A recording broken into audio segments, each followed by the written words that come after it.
On sultry summer days, my grandma's farm in Michigan, the air gets damp and heavy. Storm clouds drift low over the fields, and birds fly close to the ground. The clouds grow for an instant with a sharp, crackling light, and then a roaring, low, tumbling sound of thunder makes the windows shudder in their panes. The sound used to scare me when I was little. I loved to go to Grandma's house. Babushka, as I used to call Grandma, had come from Russia years before. But I feared Michigan summer storms. I feared the sound of the thunder more than anything. I always hid under the bed when the storm moved near the farmhouse.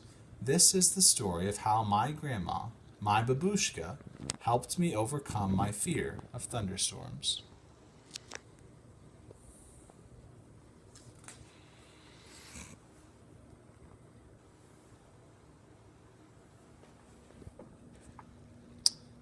Grandma looked at the horizon and drew a deep breath and said, "This is thunder cake baking weather, all right.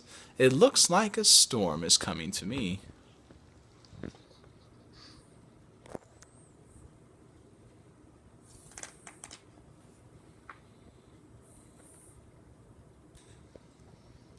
"Child, you come out from under that bed. It's only thunder that you're hearing," my grandma would say.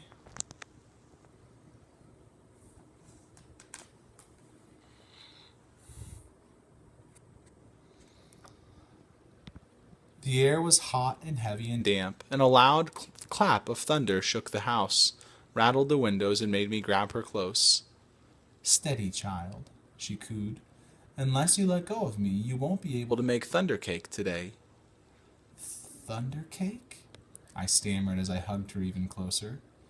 "Don't pay attention to that old thunder, except to see how close the storm is getting. When you see the lightning start coming, real slow. When you hear the thunder, stop counting. The number is how many miles away the storm is. Do you understand?" she asked. "We need to know how far away the storm is so we have enough time to make the cake and to get it in the oven before the storm comes, or it won't be real thunder cake."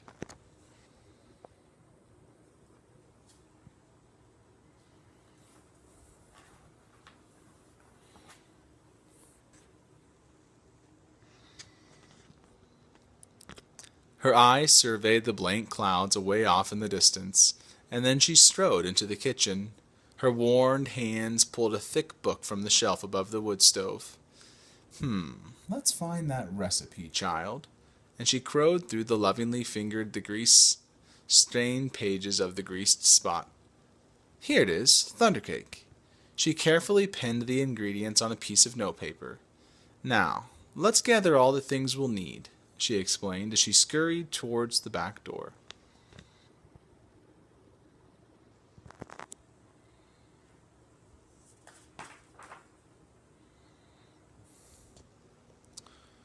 We were by the barn door when a huge bolt of lightning flashed, and I started counting like Grandma told me. 1, 2, 3, 4, 5, 6, 7, 8, 9, 10. And then the thunder roared. "10 miles! It's 10 miles away," Grandma said as she looked in the sky. "It's about an hour away, I'd say. You'll have to hurry, child. Gather them eggs carefully," she said. Eggs from mean old Nellie Peckhan. I was scared. I knew she would try to peck me. "I'm here. She won't try to hurt you. Just get them eggs," Grandma said softly, and the lightning flashed again. 1, 2, 3, 4, 5, 6, 7, 8, 9, I counted. 9 miles, Grandma reminded me.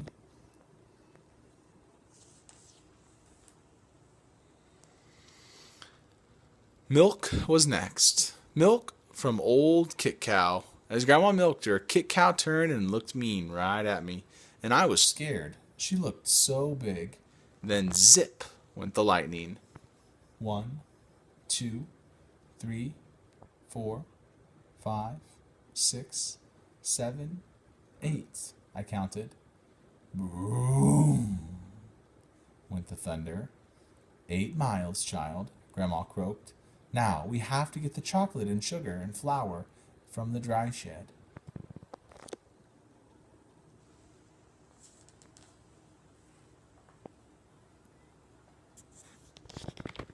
I was scared as we walked down the path from the farmhouse through the tangleweed woods to the dry shed. Suddenly, the lightning slit the sky. 1, 2, 3, 4, 5, 6, 7. I counted. Boom! Ba-boom! Crashed the thunder. It scared me a lot, but I kept walking with Grandma.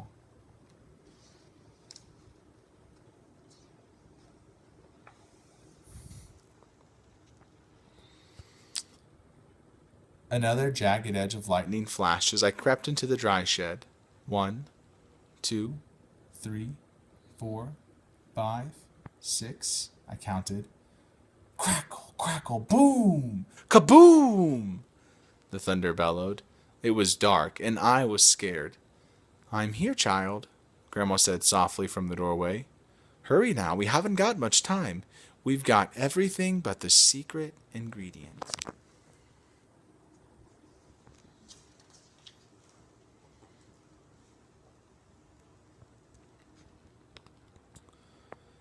Three overripe tomatoes and some strawberries, Grandma whispered as she squinted at the list. I climbed up high on the trellis, and the ground looked a long way down, and I was scared. I'm here, child, she said. Her voice was steady and soft. You won't fall. I reached for 3 luscious tomatoes while I picked strawberries.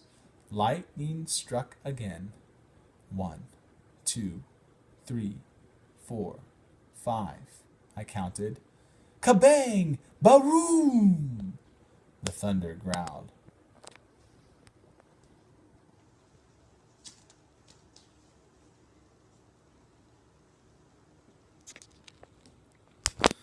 We hurried back to the house and the warm kitchen, and we measured the ingredients. I poured them into the mixing bowl while Grandma mixed and churned butter for the frosting and melted chocolate. Finally, we poured the batter into the cake pans and put them into the oven together. Lightning lit the kitchen, and I only counted to 3, and the thunder rumbled and crashed. 3 miles away, Grandma said, and the cake is in the oven. We made it. We'll have real thunder cake.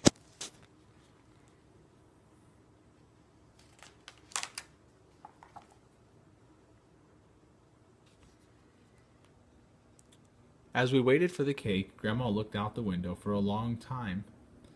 Why, you aren't afraid of thunder. You're too brave, she said as she looked right at me.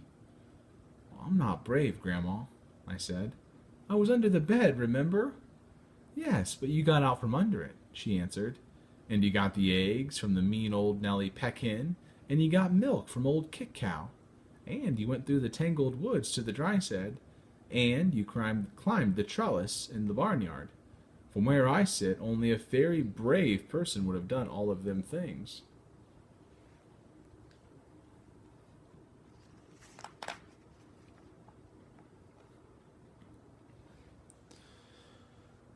I thought and thought as the storm rumbled closer, and she was right, I was brave. Brave people can't be afraid of the sound, child, she said as we spread out the kitchen table and set the table. When we were done, we hurried into the kitchen to take the cake out of the oven. After the cake had cooled, we frosted it.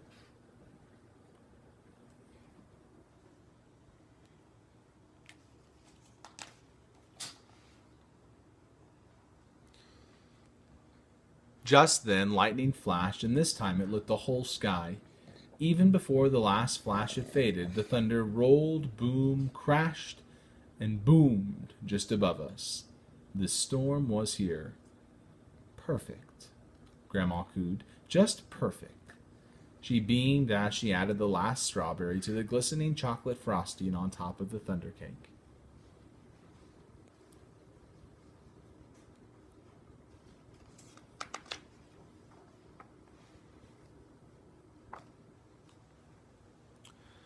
As rain poured down on the roof, Grandma cut a wedge for each of us, and she poured us a steaming cup of tea from the samovar.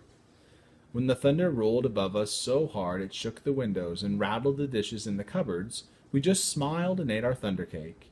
And from that time on, I never feared the voice of thunder again.